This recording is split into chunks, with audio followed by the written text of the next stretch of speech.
तुम शिव जी को भगवान नहीं मानते कम विश्वास होने के कारण, और मैं शिव जी को भगवान नहीं मानता अत्यधिक प्रेम होने के कारण। प्रेम ही भाव की जननी है, प्रेम से ही भाव का उदय होता है, और भगवान शिव जी को भाव चाहिए। नारद जी क्या दे रहे हैं? भगवान जी को भाव दे रहे हैं। भगवान का नाम सुमिरन कर रहे हैं तो बहुत प्रेम से सुमिरन कर रहे हैं।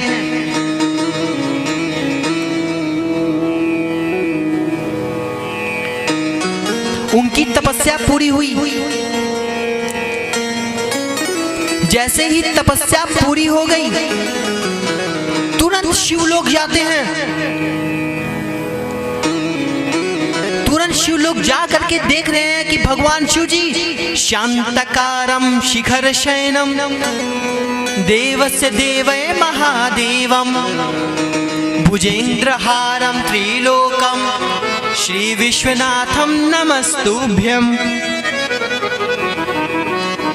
नमामि देवस्य देवय महादेवम सर्वेश्वर रुद्र रूपे काशीनाथम त्रिनेत्रम त्रिलोकम त्रिकालदर्शी श्री विश्वनाथम नमो नमः।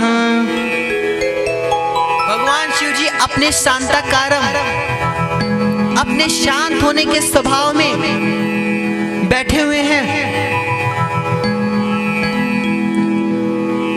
और चारों ओर से शोर हो रहा है।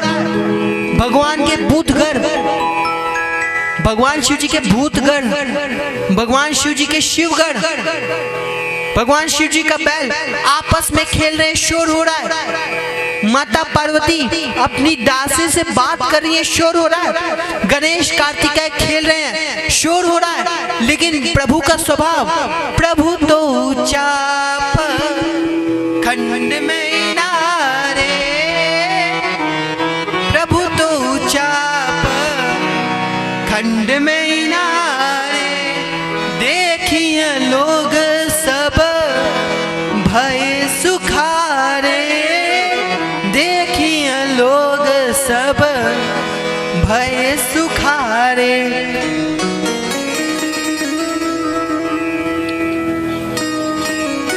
जब शिव जी शांत रहते हैं तो पूरा संसार नाचता है, खुश रहता है, और जब शिव जी अशांत होते हैं, क्रोध होते, पूरा संसार कांपता है।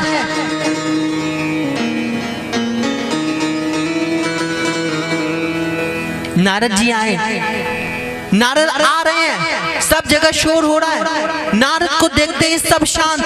नारद आ करके शिव जी के चरण में प्रणाम करते हैं। श्रीमन नारायण नारायण नारायण, श्रीमन नारायण नारायण श्रीमन नारायण नारायण नारायण, श्रीमन नारायण नारायण नारायण, श्रीमन नारायण नारायण नारायण, श्रीमन नारायण नारायण नारायण, श्रीमन नारायण नारायण नारायण, श्रीमन नारायण नारायण नारायण, श्रीमन नारायण नारायण नारायण, श्रीमन नारायण भजमन नारायण नारायण नारायण, भजमन नारायण नारायण नारायण, भजमन नारायण श्रीमन नारायण नारायण नारायण, श्रीमन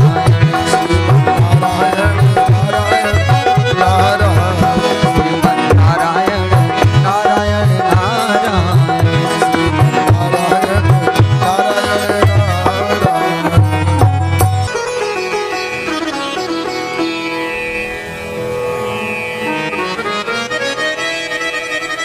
नारद जी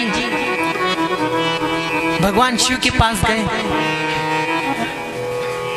और प्रणाम करके भगवान शिव जी से कहते हैं, प्रभु आपको पता है मैं आपके नाम का सुमिरन कर रहा था, आपकी तपस्या कर रहा था। मैं आपकी तपस्या में एकदम लीन हो चुका था। उसी दौरान कामदेव आए थे और आते ही मुझ पे बाढ़ मारने लगे। लेकिन प्रभु पता है, मुझ पे उन बाढ़ का कोई भी असर नहीं हुआ। और क्यों असर नहीं हुआ? जो राम का है उसका काम कुछ नहीं बिगाड़ सकता। प्रभु मैं आज बहुत प्रसन्न हूँ। मैं इतना बड़ा संत हूँ, मैं इतना बड़ा ब्रह्मचारी हूँ, मैं इतना बड़ा वैराग्य स्थायी हूँ कि मुझ पर काम के प्रहार का कुछ नहीं हुआ। काम के बाढ़ का कोई भी प्रहार मेरे ऊपर फल नहीं किया। काम की चलाई हुई कोई भी चाल मेरे ऊपर सफल नहीं हुई। आज मैंने काम पर विजय प्राप्त कर लिया है। मुझसे बड़ा ज्ञानी, मुझसे बड़ा वीर आज इस पूरे संसार में, पूरे तीनों लोक में कोई नहीं है प्रभु। भगवान शिव जी समझ गए क्या? नारद जी अब काम के वशीभूत हो गए हैं। जब तक वो मेरा नाम सुमिरन कर रहे थे तब तक तुमके ऊपर काम के बाढ़ का कोई भी प्रहार नहीं पड़ा, कोई भी प्रभाव नहीं पड़ा। अब जैसे ही नाम लेना बंद हुआ, ये आते ही काम के वशीभूत हो गए हैं। भगवान शिव एक चेतावनी देते हैं। नारद, देखिए नार का अर्थ ज्ञान होता है। नारद जिसकी कही हुई बात कभी रद्द न हो, वो नारद है।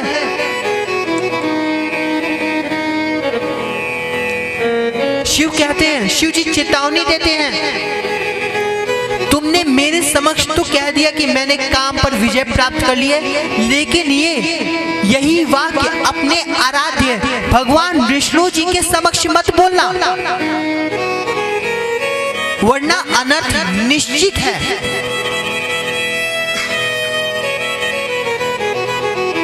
नारद कहते ठीक है प्रभु, मैं नहीं कहूंगा। और उनके चरणों में प्रणाम कर करके चलते हैं वैकुंठ लोक की ओर।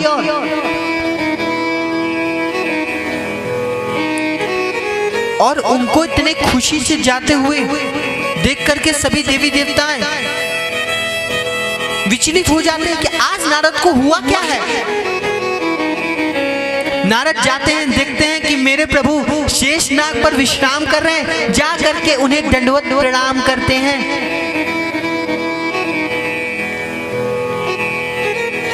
और भगवान विष्णु उन्हें अपने चरण में से उठा करके अच्छे आसन पे बैठाते हैं। आज जैसे नारद जी आकर के भगवान विष्णु के चरण में प्रणाम कर रहे हैं ना, भगवान विष्णु को त्रेता युग की बात याद आ गई कि मुझे ऐसे ही भरत प्रणाम किया करते थे जैसे आज नारद जी ने प्रणाम किया है।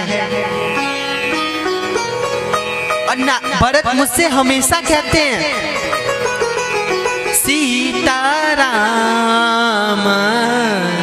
चरण रति मोरे, सीताराम चरण रति मोरे, अनुदिन बढ़ो अनुग्रह तोरे। सीताराम चरण रति मोरे, अनुदिन बढ़ो अनुग्रह तोरे। भगवान विष्णु नारायण को आसन देकर के बैठा के पूछते हैं, प्रश्न करते हैं नारद से, नारद आज तुमको क्या हो गया है? आज तुम इतने प्रसन्न क्यों हो? और जैसे ही नारायण ये बात पूछते हैं कि रहस्य क्या है, क्यों तुम इतने प्रसन्न हुए हो आज? नारद शिव जी की बात को भूल जाते हैं कि शिव जी ने मुझे मना किया था और शिव जी के सामने ये वचन दिए थे कि मैं विष्णु जी के सामने जा करके ये नहीं बोलूंगा कि मैंने काम पर विजय प्राप्त कर लिया। ऐसा वचन शिव जी को दिए थे और नारद के सामने गए। जैसे ही नारायण प्रभु को देखा, प्रणाम करने के बाद उन्होंने पूछा कि आज तुम्हें क्या हुआ है, तुम आज इतने अनुगम भक्ति से मुझे क्यों प्रणाम कर रहे हो? रोज तो नाम का सुमिरन करते हो और आज मुझे इस तरह से प्रणाम कर रहे हो। अब नारद यहीं पर सब बात बोल देते हैं कि प्रभु आज मैंने काम पर विजय प्राप्त कर ली है। आज मुझसे शक्तिशाली, मुझसे विद्वान, मुझसे ज्ञानी इस पूरे 3 लोक में कोई भी नहीं है।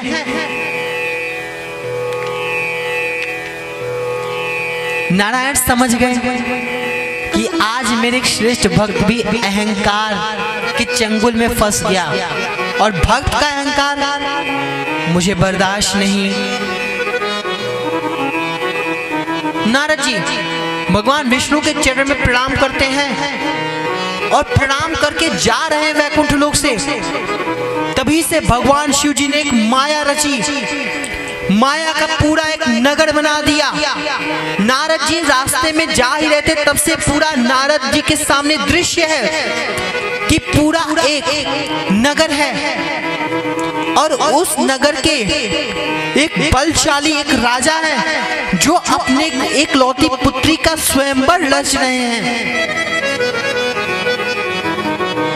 वो राजा उस नारद जी को आते हुए देखते हैं, नारद जी का प्रणाम करते हैं, उन्हें पूजन करते हैं और नारद उन्हें भी बताते हैं मैं काम विजयी नारद हूँ। केवल भगवान शंकर ने ही काम पर विजय नहीं प्राप्त की है, मैंने भी स्वयं काम पर विजय प्राप्त की है। आज त्रिलोकी आपके द्वार आया है। जैसे ही राजा ये बात सुनते हैं, नारद को दंडवत प्रणाम करने लगते हैं और अपने श्रेष्ठ कक्ष में ले जाकर के नारद का पूजन करते हैं। पूजन करने के बाद अपनी पुत्री को बुलाते हैं कि पुत्री यहाँ आओ। ये नारद हैं जो सबसे श्रेष्ठ हैं। वो राजा नारद की और तारीफ करने लगते हैं और जैसे तारीफ करने लगते हैं, नारद का अभिमान अहंकार और बढ़ने लगता है। वो और जोर जोर से हंसने लगते हैं।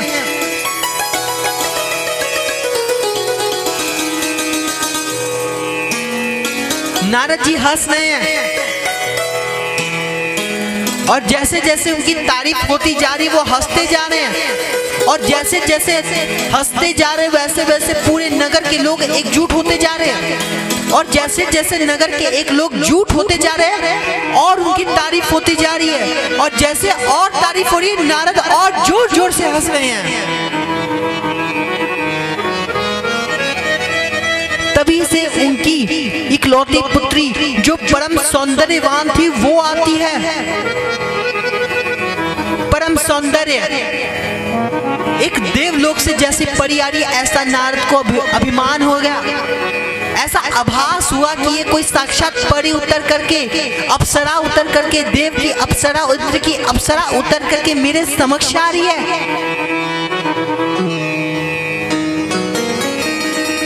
देखिए आज की ऐसी परिस्थिति हो गई है, लड़का 10 साल का नहीं हुआ है, इतना मोटा चश्मा लगने लगा। कोई भी बालक की अवस्था 15 साल नहीं हुई है, उसके पूरे बाल पक गए हैं, एक भी बाल काला नहीं है।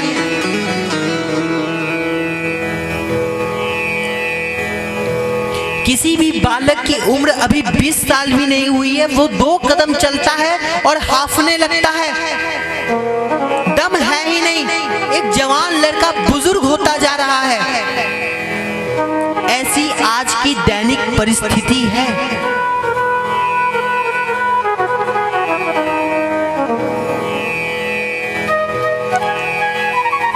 हमारा एक मोबाइल होता है जिसमें तरह तरह के वायरस आ जाते हैं। तो क्या वायरस आने से कोई भी मोबाइल पुराना हो जाता है? नहीं, आप उस मोबाइल में फॉर्मेट मराते हैं जिससे मोबाइल पूरा रिफ्रेश हो जाता है। इसी प्रकार से एक मंत्र है, जो ये दर्शाता है कि इंसान का शरीर वृद्ध हो सकता है, इंसान का जो शरीर है वो बूढ़ा हो सकता है, लेकिन आत्मा कभी बूढ़ा नहीं हो सकती। एक ऐसा मंत्र है जिससे बुढ़ापा को खत्म किया जा सकता है। एक बूढ़ा व्यक्ति भी ये सोचता है कि बुढ़ापे को एक तरफ किया जाए और पहले भगवान का कीर्तन कर लिया जाए, तत्पश्चात मैं बुढ़ापे पे ध्यान दूंगा कि मैं वृद्ध हो चुका हूँ, मुझसे गाया नहीं जाएगा, मैं वृद्ध हो चुका हूँ, मुझसे नृत्य नहीं किया जा सकता। इसका एक मंत्र है। सूत जी 12,000 वर्ष तक तपस्या किए थे, तब उन्हें इस मंत्र की प्राप्ति हुई थी, और वो मंत्र साक्षात वो मंत्र इस आप सबके समक्ष शिव महापुराण में हम गायन करने जा रहे हैं। बुढ़ापा को कम करना इसका एक श्रेष्ठ मंत्र है। श्री कृष्ण गोविंद हरे मुरारी, हे नाथ नारायण वासुदेवा। श्री कृष्ण गोविंद हरे मुरारी, हे नाथ नारायण वासुदेवा। श्री कृष्ण गोविंद हरे मुरारी, हे नाथ नारायण वासुदेवा। श्री कृष्ण गोविंद हरे मुरारी, हे नाथ नारायण वासुदेव। श्री कृष्ण गोविंद हरे मुरारी, हे नाथ नारायण वासुदेव। श्री कृष्ण गोविंद हरे मुरारी, हे नाथ नारायण वासुदेव। श्री कृष्ण गोविंद हरे मुरारी, हे नाथ नारायण वासुदेव।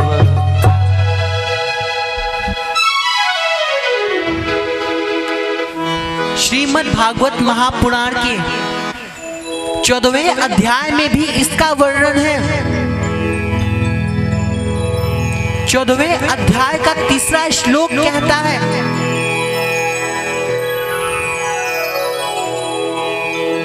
बड़े बड़े ऋषि लोग, मुनि लोग 100 वर्षों तक जिंदा रहते, 100 से भी ज्यादा वर्षों तक जिंदा रहते, तो केवल इस मंत्र से रहते। अपने जीवन का एक नियम बनाना चाहिए कि रोज मैं षडाक्षर मंत्र का जप करूंगा। षडाक्षर मंत्र जपत सहित अनुरागा।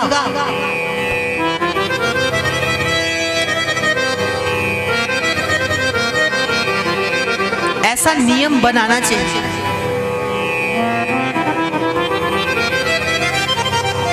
वो जो राजा की जो कन्या आती है, इकलौती कन्या थी, उसका नाम श्रीमती है। वो श्रीमती कन्या आती है और अपने मन में श्री कृष्ण गोविंद भगवान जी की आलोचना करते वक्त, भगवान जी का कीर्तन करते वक्त वो नारद जी के समक्ष आती है और नारद जी को प्रणाम करती है, और वहीं पर नारद उसके मोहित हो जाते हैं।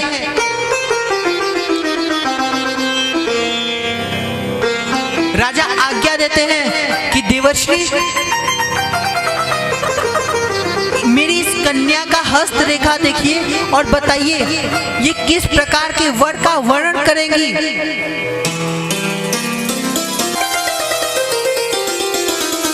नारद जी ऐसा वचन देते हैं कि यदि मैं अपने जीवन में विवाह करूंगा तो मैं ऐसी श्रीमती कन्या से करूंगा और मैं किसी और कन्या से विवाह नहीं करूंगा।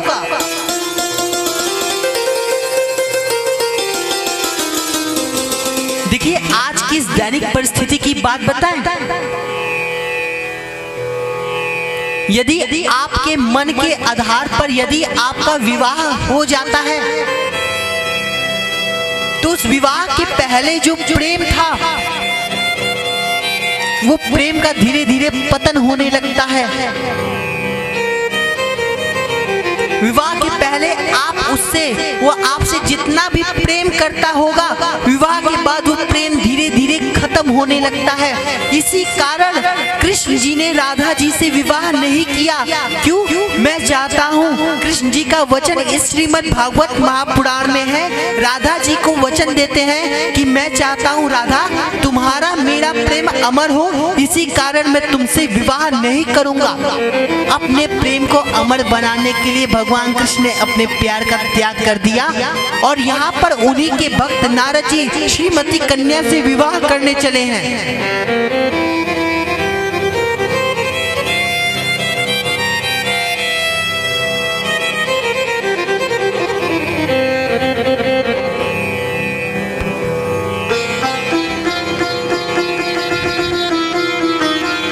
महाभारत जब खत्म होने वाला था, भागवत पुराण में भी इसका वर्णन है।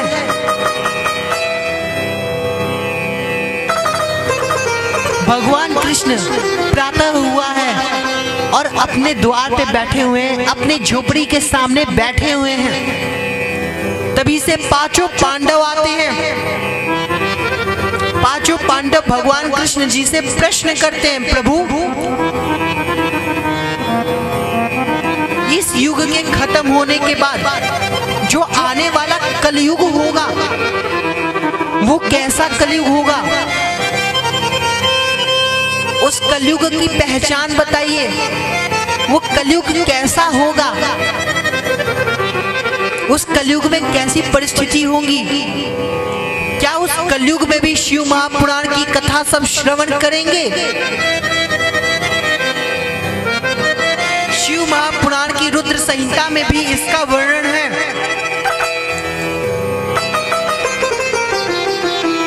आपकी कोई दुकान है,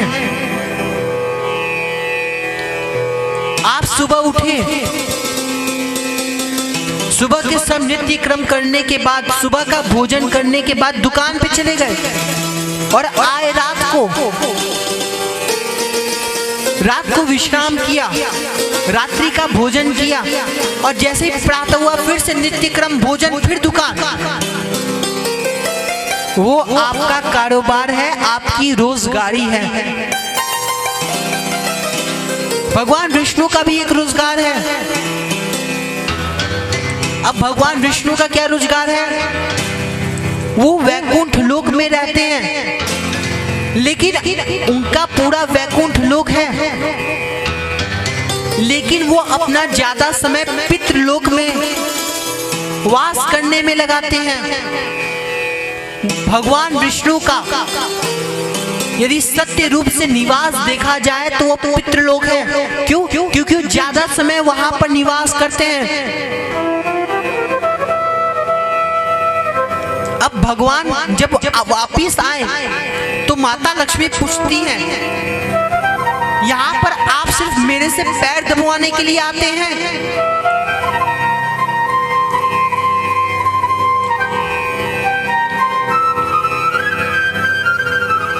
आपको पता है भगवान विष्णु जी की पत्नी का ही नाम माता लक्ष्मी क्यों है? कुछ और भी तो नाम हो सकता था। और माता लक्ष्मी अगर नाम है तो उन्हें धन की देवी क्यों कहा जाता है? क्यों माता लक्ष्मी ही धन की देवी हैं? क्यों माता लक्ष्मी ऐश्वर्य की देवी हैं? धन के लिए तो भगवान ने कुबेर को बनाया था, फिर माता लक्ष्मी क्यों धन की देवी होने लगी?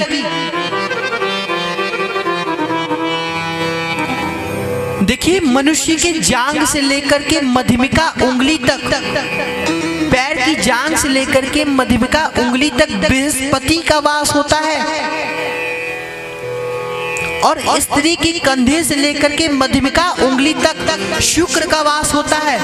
और जहाँ पे शुक्र और बृहस्पति मिलते हैं वहाँ पे धन ही धन बरसने लगता है। इसलिए विष्णु जी की पत्नी को माता लक्ष्मी कहते हैं।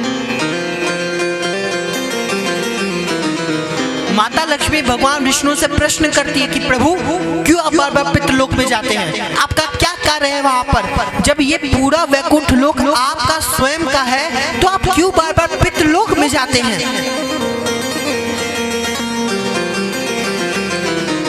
भगवान विष्णु कहते हैं,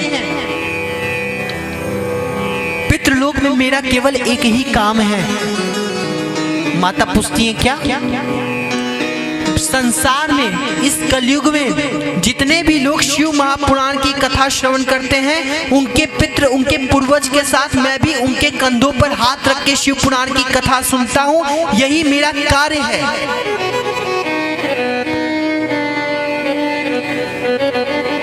और अब भीम प्रश्न करते हैं, प्रभु आने वाला कलयुग कैसा होगा? क्या विकार होंगे उनमें? भगवान कुछ नहीं कहते। पांचों पांडव क्रोधित होकर के जंगल में 5 अलग अलग दिशाएं में चले जाते हैं।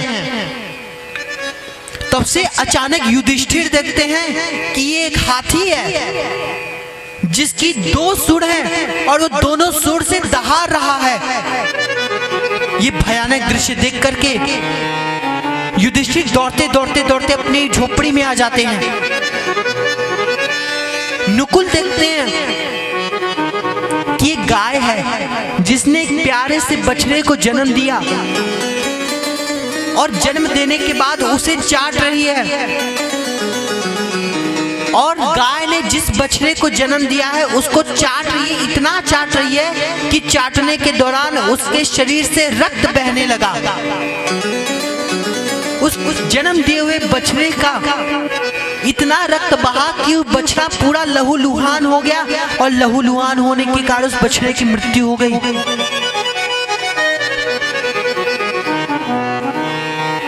और जब मृत्यु हो गई बछड़े की तो माता भी रोने लगी और रोने के दौरान माता की भी मृत्यु हो गई। नकुल ये देख करके वापस अपने झोपड़ी में आते हैं। कितना दुखद दृश्य था। सहदेव जाते हैं। सहदेव एक अद्भुत दृश्य को देखते हैं कि एक कुआं है जो काफी गहरा है और उस गहरे कुएं के किनारे किनारे किनारे 4 कुएं हैं और जो गहरा कुआं है वो खाली है और जो 4 अलग अलग कुएं चारों दिशाओं में हैं वो बहुत छोटे हैं और पूरे भरे हुए हैं। इसका अर्थ भी सहदेव समझ नहीं पाए। वो वापस अपनी झोपड़ी में आते हैं।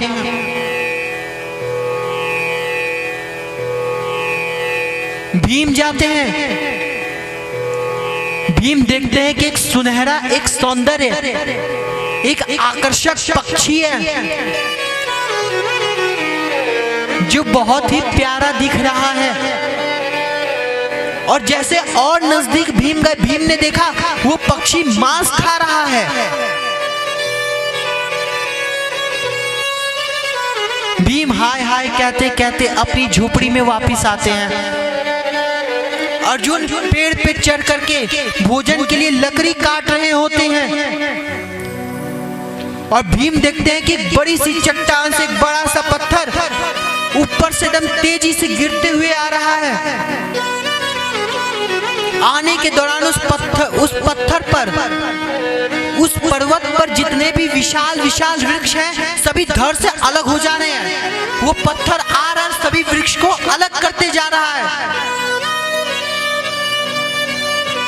वो बड़ी सी चट्टान उस पर्वत से गिरी, एक वृक्ष को उठारा, दूसरे वृक्ष को उठारा, तीसरे वृक्ष को उठारा और जैसे ही अंत में एक छोटा सा पौधा आया और बड़ी सी चट्टान उस पौधे पे आके रुक गई।